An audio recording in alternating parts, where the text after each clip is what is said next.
श्री स्वामी समर्थ. नमस्कार, मी सीमा तुम्हा सर्वांचे आपल्या नवीन व्हिडिओमध्ये खूप खूप स्वागत करते. तर आज आपण अगदी झटपट इन्स्टंट म्हणाल तरीही चालेल अशी चकली बनवणार आहोत. अगदी 2 साहित्यामध्ये महिनाभर कुरकुरीत राहणारी, कमी तेलकट, अजिबात अशी लूज न पडणारी अशी चकली आपण बनवणार आहोत. खायला अगदी छान खमंग अशी भाजणीच्या चकलीच्या चवीचीच चकली आज आपण बघणार आहोत. ते पण न भाजणी तयार करता फक्त 2 पिठांमध्ये म्हणजे फुटाण्याची डाळ आणि तांदळाचं पीठ ह्या 2 साहित्य वापरूनच आपण इथे चकली तयार करणार आहेत. अगदी अर्धा तासामध्ये चकली तयार करून खाणंसुद्धा होतं. तर तुम्ही बघू शकता इथे 1 वाटी हरभऱ्याची डाळ घेतलेली आहे आणि 3 वाटी तांदळाचं पीठ घेतलेलं आहे. अगदी प्रमाण अचूक आहे. न चुकता कुणालाही पहिल्यांदा बनवली तरीही चकली जमेल अशी ही अचूक प्रमाणाची चकली झटपट तयार होते. तर सुरुवातीला काय करायचं, आपण जी 1 वाटी डाळ घेतलेली आहे ना ती थोडीशी गरम करून घ्यायची. कारण की आता सध्याचं वातावरण जे आहे ना थोडं पावसाळ्याचं आहे आणि त्यामुळे ही डाळ ना थोडीशी ओलसर असते आणि ओलसर असल्यामुळे ना आपली चकली ही लूज पडते, नरम पडते. त्यामुळे थोडंसं हाताला गरम लागेल, हाताला गरम झेपेल इथपर्यंत आपल्याला ही डाळ गरम करून घ्यायची आहे. तर तुम्ही बघू शकता अगदी 2-1 मिनटात ही डाळ अशी गरम होते म्हणजे आपली चकली कुरकुरीत व्हायला मदत होते. अगदी छोट्या छोट्या टिप्स आहे. अजिबात व्हिडिओ स्किप करू नका, व्हिडिओ शेवटपर्यंत बघा. तर ही हरभऱ्याची डाळ भाजून घेतलेली आणि आता ती मिक्सरला अगदी बारीक असं आपल्याला पीठ करून घ्यायचं आहे. तर तुम्ही बघू शकता पीठसुद्धा आपलं तयार झालेलं आहे. आता आपण ना हे चाळून घेऊया. अगदी बारीक पीठ करायचं आणि चाळल्यानंतर थोडंसं शिल्लक असेल ना ते सुद्धा परत मिक्सरला फिरून घ्यायचं आणि त्याचंसुद्धा पीठ तयार करून आणि परत ते चाळून घ्यायचं. तर अशा पद्धतीने अगदी 2 साहित्यामध्ये ना चकली तयार होते. आज ना माझ्या मैत्रिणीचा म्हणजेच अर्चनाचा फोन आलेला आणि मला बोललेली की सीमा इन्स्टंट अशी चकली सांग, खायला मला आवडते पण करण्याला वेळ नाही. त्यासाठी ना भाजणी करणं किंवा दळून आणणं त्यानंतर करणं म्हणजे असाही फारसा 1 दिवस तरी जातोच. तर अगदी झटपट अर्धा तासात होईल ना अशी चकली मला सांग. तर तिच्यासाठी आणि अशाच काही माझ्या मैत्रिणींसाठी ही शॉर्टकट आणि अगदी साधी सोपी रेसिपी आहे. तर इथे ना 3 वाटी तांदळाचं पीठ घेतलेलं आहे. तांदूळ स्वच्छ धुवून 2 ते 3 पाण्याने धुवून आणि रात्रभर फॅनच्या हवेखाली मी सुकत ठेवलेले आणि त्यानंतर ते गिरणीतनं दळून आणलेले होते. तर 3 वाटी मी तांदळाचं पीठ घेतलेलं आहे. इथं ना 1 मोठा चमचा ओवा घेतलेला आहे. ओवा हातावरती छान असा चोळून घेतलेला आहे. धने आणि जिऱ्याची पावडर घेतलेली आहे 1 चमचा. त्याचबरोबर 2 चमचे लाल तिखट, त्याचबरोबर हळद, हिंग पाव चमचा घेतलेला आहे. थोडीशी कसुरी मेथी आणि लाल तिखटाच्या अंदाजानुसार ना इथे मी मीठ घेतलेलं आहे. आता तीळ पण आपण घेणार आहोत. यामुळे काय होतं दिसायला चकली छान दिसते. तर इथे ना 1 चमचा तीळ घेतलेली आहे. हे सर्व ना आपल्याला छान असं मिक्स करून घ्यायचं आहे. 1 वाटी डाळ्याचं आणि 3 वाटी तांदळाचं. तर मी इथे ना 2च वाटीचं इथे चकली करणार आहे आणि म्हणजे आपलं हे जे प्रीमिक्स तयार झालं आहे ना ते मी 2 वाटी सध्या करणार आहे आणि 2 वाटी नंतर करणार आहे. तर आता आपल्याला काय करायचं, मी तुम्हाला हे 4 वाटीसाठी लागणारं प्रमाणसुद्धा सांगणार आहे आणि 2 वाटीसाठी लागणारं प्रमाणसुद्धा सांगणार आहे. आता इथं आपल्याला तेलाचं मोहन घालायचं आहे. कडकडीत धूर येईपर्यंत आपल्याला तेल गरम करून घ्यायचं आहे आणि 4 वाटीसाठी आपल्याला ज्या वाटीने आपण तांदळाचं पीठ मोजलेलं त्याच वाटीने अर्धी वाटी आपल्याला इथं तेलाचं मोहन घालायचं आहे. आता इथं मी अर्धी वाटी तेलाचं मोहन घेतलेलं आहे पण आपल्याला 2च वाटीच्या इथं चकली करायची आहे आणि 2 वाटी मी समोर ठेवलेल्या आहे. तर मी इथे ना अर्धी वाटी जे आपण तेल गरम केलेलं होतं ना त्यातलं निम्म तेल मी यात वापरलेलं आहे आणि कडकडीत धूर निघेपर्यंत गरम केलेलं आहे. त्यामुळे आपली चकली ना मस्त छान कुरकुरीत होते. तर अशा पद्धतीने ना हे तेलाचं मोहन पूर्णपणे आपण ह्या पिठाला चोळून घ्यायचं आहे. तुम्हाला परत एकदा सांगते की इथे 2च वाटी पीठ मी वापरलेलं आहे आणि 2 वाटी इथे समोर ठेवलेलं आहे. जेव्हा लागेल ना तेव्हा आपण याच्या परत चकल्या करू शकतो. तर छान तेलाचं मोहन चोळून घेतलेलं आहे. आता इथे ना मी 2.5 वाटी पाणी गरम केलेलं आहे. कडकडीत गरम करायचं आहे, उकळलेलं पाणी घ्यायचं आहे.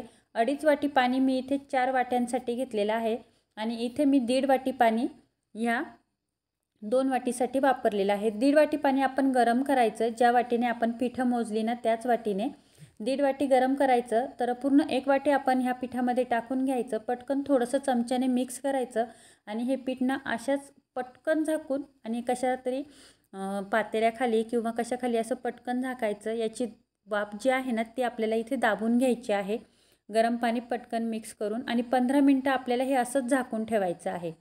15 मिनटानंतर ना आपल्याला हे पीठ पूर्णपणे मळून घ्यायचं आहे। 15 नंतरसुद्धा ना हे पीठ खूप गरम असतं, हाताला झेपेल ना त्या पद्धतीने आपल्याला हे पीठ मळून घ्यायचं आहे।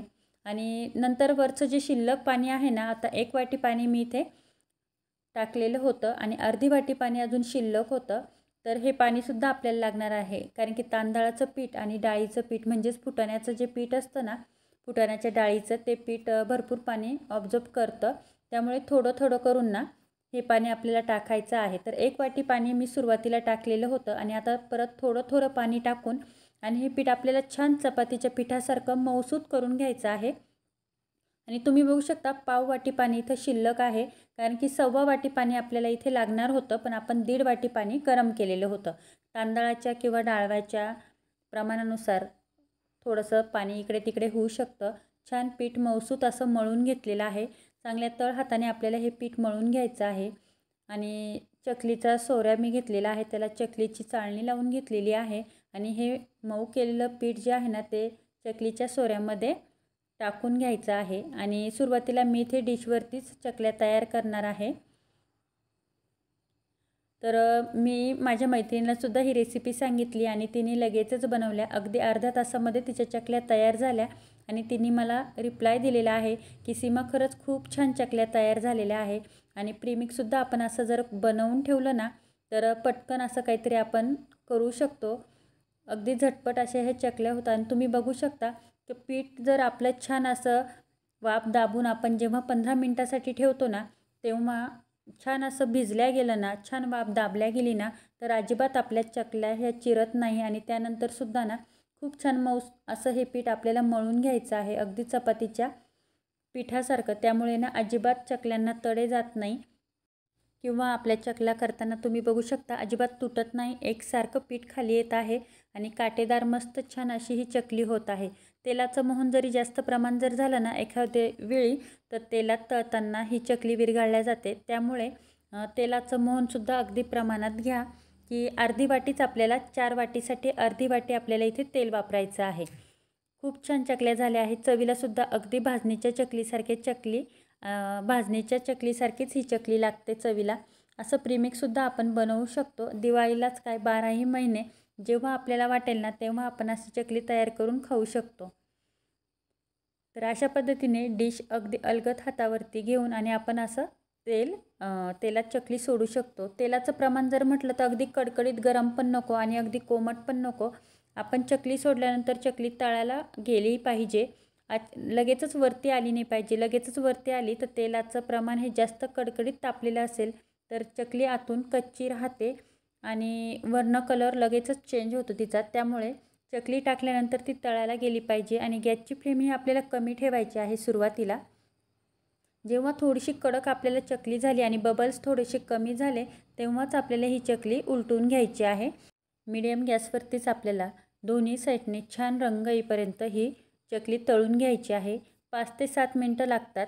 जर आपण जेव्हा चकली टाकतो तेव्हा तेल जर जास्त गरम असेल तर थोडंसं 5 मिनटं गॅस बंद करायचा आणि त्यानंतरच आपण परत दुसरी बॅच ही तयार केलेली जी बॅच आहे ना ती आपण तळायला घ्यायची।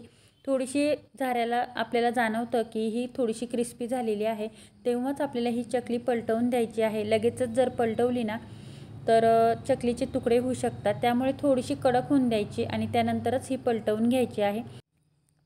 खरंच खूप छान चकली होते आणि अगदी झटपट होते। महिनाभर ही छान कुरकुरीत क्रिस्पी लागते आणि अजिबात तेलकट होत नाही। मस्त तयार झाल्यानंतर थोडीशी थंड होऊन द्यायची आणि त्यानंतर हवाबंद डब्यामध्ये आपल्याला ही चकली ठेवायची आहे, ज्यामुळे अजिबात ही चकली लूज पडत नाही किंवा नरम होत नाही आणि संपेपर्यंत ही मस्त छान कुरकुरीत राहते आणि आतनंसुद्धा छान मस्त क्रिस्पी अशी होती। तुम्ही बघू शकता छान अशी ही कडक कुरकुरीत आणि रंगसुद्धा खूप छान आलेला आहे। मस्त छान काटेदार आपली चकली तयार झालेली आहे। अशाच पद्धतीने मी सर्व चकल्या तयार करून घेतलेल्या, तळून घेतलेल्या। तर आजचा व्हिडिओ तुम्हाला कसा वाटला, चकलीचा रेसिपी कशी वाटली आणि तुम्ही ह्या वेळेस ना नक्की भाजणीच्या चकलीसारखीच ही चकलीसुद्धा करा, झटपट तयार होणारी आहे। व्हिडिओ कसा वाटला मला कमेंटमध्ये सांगायला अजिबात विसरू नका। पाहताच खावीशी वाटणारी मस्त काटेदार छान कलर आलेला आहे आणि क्रिस्पी अशी छान आतनंसुद्धा खूप छान झालेली आहे. अगदी क्रिस्पी अशी आणि तुम्ही बघू शकता आतूनसुद्धा छान अशी जाळी पडलेली आहे. भरपूर गरम आहे अजून, तरी पण छान क्रिस्पी अशी झालेली आहे, आपली कुरकुरीत अशी झालेली आहे चकली. नक्की ट्राय करा आणि मला कमेंटमध्ये सांगायला अजिबात विसरू नका. तुम्ही आवाजसुद्धा ऐकू शकता चकली किती कुरकुरीत झालेली आहे ते.